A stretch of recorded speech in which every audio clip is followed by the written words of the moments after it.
মঙ্গলবার উত্তরবঙ্গের কোচবিহারে রাজ্যের বিরোধী দলনেতা শুভেন্দু অধিকারীর কনভয়ে হামলার অভিযোগ উঠেছে।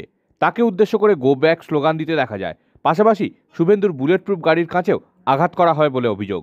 এই ঘটনার বিরুদ্ধে প্রতিবাদ জানিয়ে মঙ্গলবার বিকেলে গ্রামীণ হাওড়ার শ্যামপুর, বাগনান, উলুবেড়িয়া সহ বিভিন্ন এলাকায় টায়ার জ্বালিয়ে পথ অবরোধ করে বিক্ষোভ দেখালেন বিজেপি কর্মী সমর্থকরা। মঙ্গলবার বিকেলে উলুবেড়িয়ার ফুলেশ্বর 11 ফটকে রাস্তা অবরোধ করে বিক্ষোভ দেখান বিজেপি কর্মী সমর্থকরা।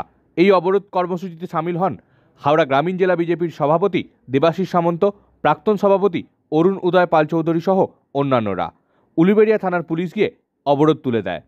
অন্যদিকে উলুবেড়িয়া শ্যামপুর রোডের বাগানটায় টায়ার জ্বালিয়ে পথ অবরোধ করেন বিজেপি কর্মী সমর্থকরা। পাশাপাশি উলুবেড়িয়া আমতা রোডের ধর্মতলা বাসস্ট্যান্ডের কাছে হাওড়া গ্রামীণ জেলা বিজেপির সহসভাপতি রমেশ সাধুকার নেতৃত্বে রাস্তার উপর বসে টায়ার জ্বালিয়ে বিক্ষোভ দেখান বিজেপি কর্মী সমর্থকরা।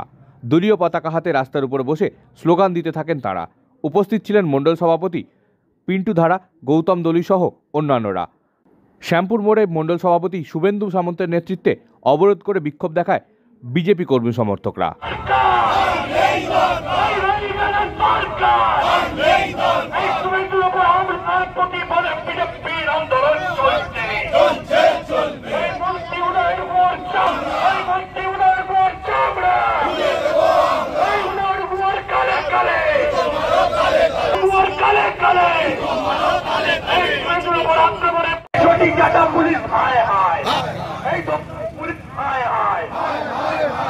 শুভেন্দুর উপর আক্রমণের প্রতিবাদে বিজেপির পথ অবরোধ চলছে।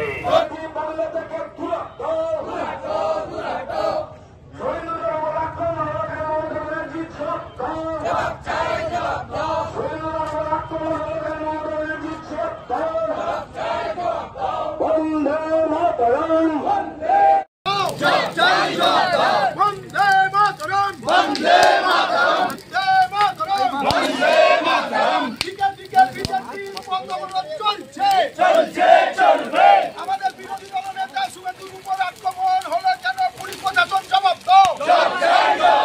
বন্দে মাতরম, বন্দে